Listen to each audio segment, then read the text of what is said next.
ዛሬ ደግሞ በብዙ ሰዎች ዘንድ ተወዳጅነትን ያገኘውን ምርጥ መጽሐፍ አቶሚክ ሃቢትን ወደ እናንተ ይዘን ብቅ ብለናል ማለት ነው። ከ25 ሚሊዮን በላይ ኮፒዎች የተሸጠ እንዲሁም በኒውዮርክ ታይምስ ከፍተኛ ሽያጭን ያገኘ ምርጥ መጽሐፍ ነው አቶሚክ ሃቢት። እዚህ ውስጥ ምርጥ የተባሉ ስቶሪዎችን እንዲሁም ደግሞ ኮር ምርጥ የተባሉ ሀሳቦችን ወደ እናንተ ይዘን ብቅ ብለናል። እስከዛ ድረስ ላይክ፣ ሰብስክራይብ በማድረግ ይከታተሉ ማለት ነው። ትናንሽ ለውጦች ህይወታችን ላይ ትልቅ ተጽዕኖ መፍጠር እንዴት እንደሚችሉ እናያለን። 1% ካሻሻልክ በኋላ ላይ ትልቅ ልዩነት እንዴት መፍጠር እንደሚቻልም እናያለን።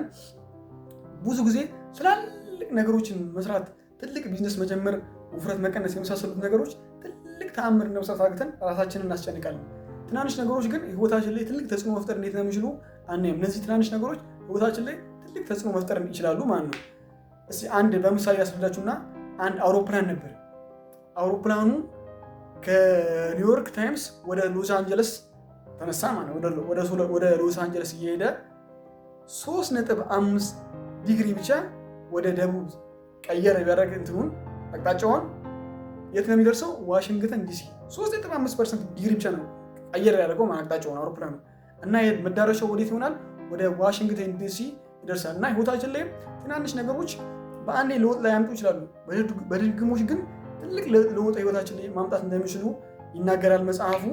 እንዲሁም ደግሞ በአንድ በክፍል ውስጥ በረዶ እንዳለ አስቡና ያ በረዶ 25 ዲግሪ ሲሆን ምንም ልዩነት አላመጣም፣ አልቀለጠም። 26 ምንም አይነት ልዩነት አላመጣም። 26 27 28 29 እስካሁን ድረስ ምንም አይነት ልዩነት አላመጣም። በረዶ መቅለጥ አልጀመረም።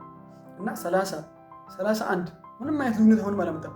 32 ላይ ሲደርስ በረዶ መቀላለጥ ጀመረ፣ በጣም መቅለጥ ጀመረ በረዶ ማለት እና ብዙም እኮ ልዩነት አላመጣም። ከ31 ወደ 32 ሄዶ አንድ ልዩነት ያመጣው። ትናንሽ ነገሮች ግን አይተዋል ሲደጋግሙ ህይወታችን ላይም እንደዚህ ነው። ትናንሽ ነገሮች ትልቅ ለውጥ ማምጣት ይችላሉ ማለት ነው። ብዙዎቻችሁ እንደምታውቁት የድንጋይ ቀጥቃጩን ታሪክ 100 ጊዜ ሲደበድበው ምንም አልሆነም። 101ኛው ጊዜ ግን ድንጋዩ በአንድ መከፈል ጀመረ። አንዴ ሲመታው 101ኛው ሲመታው ያቺ አንድ ድንጋዩ አንድ ምት ብቻ ይመስላችኋል? ያቺን ድንጋይ የሰነጠቀው ያቺ ድግግሞሽ ህይወታችን ላይም እንደዚህ ነው። ድግግሞሽ በጣም ትልቅ ለውጦች፣ ትልቅ ተአምሮች ማምጣት እንደሚችሉ ያሳየናል። ሰው ደግሞ የሚያው ያቺ መጨረሻ ላይ የተፈጠረችው ነው። መጨረሻ ላይ ስትመታት የተሰነጠቀችው ነው። ከዛ ምን ይላሉ? የአንድ ቀን ስኬት ነው፣ እድለኛ ነው ይላሉ። ሌላኛው ደግሞ የወደድኩት ምን ታውቃላችሁ? ሲስተም ኤንድ ጎል ማለት ከፍሎታልና ግቦችን እርሳና ምን አለ? ግቦችን እርሳና በሂደቱ ላይ ያተኩር ማለት አሰልጣኝ ከሆንክ ግብህ ማሸነፍ ሊሆን ይችላል፣ ዋንጫዎች ማሸነፍ ሊሆን ይችላል፣ እንዲሁም ደግሞ ጥሩ ውጤት ማምጣት ሊሆን ይችላል። ሂደቱ ግን ምንድነው? አሪፍ እንዴት መልማዎች መቅጠር እንዳለብህ፣ አሪፍ ትሬኒንግ እንዴት ማሰራት እንዳለብህ፣ እነዚህ ሌላ የሚለም እነዚህ ጥሩ ነገሮች ማሰራት እንዳለብህ ሲስተሙ ያ ነው ማለት። ለምሳሌ ዘፋኝ ከሆንክ ጎልህ አዲስ ዘፈኖች ማውጣት ሊሆን ይችላል። ሲስተሙ ግን ምንድነው? እንዴት የሰዎችን ምክሮች መቀበል እንዳለብህ፣ እንዴት ራስን ማሳደግ እንዳለብህ ምናምን የተለያዩ ነገሮች ማለት ነው። እና ግቦችን እርሳና ሂደቱ ላይ ተኮር ሲል እንደዚህ ነው። ቢዝነስማን ከሆንክ ደግሞ ምንድነው? ግብህ ብዙ ሚሊዮን ዶላሮች መስራት ሊሆን ይችላል። ሂደቱ ደግሞ ምንድነው? እንዴት አሪፍ ሰራተኞች መቅጠር እንዳለብህ፣ አሪፍ እንትኖችን መስራት እንዳለብህ ምናምን ነገር ጥናት የምታደርጋቸው ያ ሲስተም ማለት ይከፈላል ማለት ነው። እና ይህንን ካደረጋችሁ ትልቅ ለውጥ ማምጣት እንደሚችሉ ይናገራል ማለት ነው። አሸናፊዎችም ተሸናፊዎችም ተመሳሳይ ይገባላችሁ ይላል። ተሸናፊዎችም ተመሳሳይ ይገባላችሁ፣ ተሸናፊዎችም ተመሳሳይ ይገባላችሁ ሲል የተሸነፈውንም ብትጠይቁት ምንድን ነበር ግብህ ብትሉት ማሸነፍ ነው። ዋናው ምንድነው? ሂደቱ ላይ ነው ማለት ነው።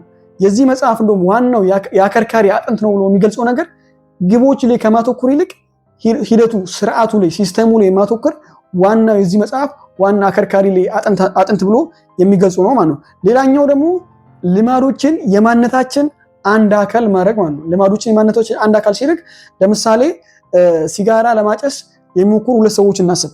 አንደኛው ሲጋራ የሚያጨስ ሰው እጁን ሲዘረጋለት አልፈልግም ሲጋራ ለማጨስ እየሞከርኩ ነው ይላል። ይህ ሰው ብሎ ሲገልጸው እዛ ላይ ይህ ሰው ሌላ ሰው መሆን የሚሞክር አጫስ ሰው ነው ብሎ ይገልጸው እዚህ ላይ። ሌላኛውን ደግሞ ሲጋራ የሚያጨስ ሰው እጁን ሲዘረጋለት አልፈልግም አላጨስም አመሰግናለሁ ብሎ መለሰለት። ይህ ሰው ማጨስ የድሮ የህይወት አካሉ እንጂ አሁን ላይ ከሲጋራ ጋር ምንም አይነት ሪሌሽን እንደሌለው እዚህ ላይ ያሳያል ማለት ነው። እንደውም ይህንን የምንፈልግ አይነት ሰው ነኝ ማለትና እንዲህ አይነት ሰው ነኝ ማለት ይለያያል ብሎ ይነግረናል ማለት ነው። ለምሳሌ ምን እንደታለ እውነተኛ የባህሪ ለውጥ የሚመጣው በማንነት ለውጥ ነው። ግቡ አንድ መጽሐፍ ሳይሆን አንባቢ መሆን ነው። ግቡ ማራቶን መሮጥ ሳይሆን ሯጭ መሆን ነው። ይህንን ካደረገ የማንነት ለውጥ ካደረግን ትልቅ ለውጥ ማምጣት እንደምንችል ይናገራልና እዚህ ላይ ደግሞ ዋና ኮር የሚባሉ 4 ሀሳቦች አሉ ልማዶችን ለመገንባት እንዲሁም ደግሞ ልማዶችን ለማፍረስ ብሎ የሚገልጻቸው 4 ቃላቶች አሉ። እነሱን በቀጣይ ክፍል የምናብራራላችሁ ይሆናል። አንደኛው ምን ይለዋል? ግልጽ ማድረግ ነው። ሁለተኛው ደግሞ ማራኪ ማድረግ ነው። ሶስተኛው ደግሞ ቀላልና አርኪ ማለት በ4 ክፍል ይከፍላቸዋል። እነዚህን ደግሞ ተቃራኒውን በማድረግ የነዚህ 4ቱን ተቃራኒ ማድረግ ደግሞ አንድን ልማድ መተው እንደምንችል ይናገራል። የዚህ መጽሐፍ ዋና ኮር ሀሳቦች እነዚህን እንዳልኳችሁ 4ቱን ደግሞ በቀጣይ ክፍል የምናብራራላችሁ ይሆናል ማለት ነው። ሌላኛው ደግሞ አዲስ ልማድ ለማካበት የተሻለው መንገድ ብሎ የተገለጸው ነገር በ2001 በእንግሊዝ ውስጥ የተደረገ ጥናት ከ248 ሰዎች ጋር የተደረገ ጥናት ሰዎችን በ2 ግሩፕ ይከፍላቸዋል ማለት ነው። ለ2 ሳምንት የተደረገ ጥናት ነውና ሰዎችን በ3 ግሩፕ ይከፍላቸዋል። አንደኛው ኮንትሮል ግሩፕ በመባል ይነገራሉ። ኮንትሮል ግሩፕ የተባሉት ምንም አይነት ቁጥር አይደረገባቸውም የሰሩትን ነገር ብቻ እንዲጽፉ ይነገራቸዋል ማለት ነው። ሁለተኛው ደግሞ ሞቲቬሽናል ግሩፕ ይባላሉ ማለት ነው። ሞቲቬሽናል ግሩፕ እንደስማቸው ማነቃቂያ መጽሐፎች ይሰጣቸዋል። እንደዚህ አይነት ነገር ቢያደርጉ እንደዚህ አይነት ጥቅም እንደሚያገኙ ይነገራሉ ማለት ነው። ሶስተኛ ግሩፕ ያሉት ደግሞ ምን ይደረጋሉ? ሶስተኛ የተባሉት ደግሞ እንደ ሁለተኛዎቹ እንደ ሞቲቬሽናል አይነቶቹ መግለጫ ይሰጣቸዋል። ከዛም በኋላ የጊዜና የቦታ እቅድ እንዲያወጡ ይነገራቸዋል። ማለት ስፖርት መስራት ከፈለጉ ቢያንስ ነገ 12 ሰዓት ለ30 ደቂቃ ስፖርት ሰራለሁ ብሎ የጊዜና የቦታ እቅድ እንዲያወጡ ይነገራሉ ማለት ነው። ከዛም በኋላ ከ2 ሳምንት በኋላ ሞቲቬሽናል ግሩፕ የተባሉት ከ35 እስከ 38% የሚሆኑ ሰዎች በሳምንት ቢያንስ አንድ እንቅስቃሴ ያደርጋሉ ማለት ነው። ሶስተኛ ግሩፕ ላይ ያሉት ደግሞ 91% የሚሆኑ ሰዎች ከነዛ እጥፍ የተሻለ ቢያንስ በሳምንት አንድ እንቅስቃሴ ያደርጋሉ ማለት ነው። ሰዎች ላይ ሞቲቬሽን ምንም አይነት ብቻውን ምንም አይነት ቫልዩ እንደሌለውና የጊዜና የቦታ እቅድ ካላወጣችሁ ስፖርት መስራት ከፈለጋችሁ በዚህ ሰዓት በዚህ ቦታ በዚህ ቀን ብላችሁ የጊዜና የቦታ እቅድ ካላወጣችሁለት ምንም አይነት ለውጥን ማምጣት እንደማትችሉና ወይ ደግሞ ለተወሰነ ጊዜ መስራት ብቻ እንደምትችሉ ይናገራል ማለት ነው። ለማንኛውም አይነት ነገር ይሆናል ማለት ነው። ለቢዝነሳችሁም ቢሆን በዚህ ቀን በዚህ ቦታ ብላችሁ እቅድና የቦታ ልታወጡለት ይገባል። እንደዚህ ጠቃሚ ነገር እንዲደርሳችሁ ሰብስክራይብ፣ ላይክ ማድረግ ፋሚሊ ሁኑ።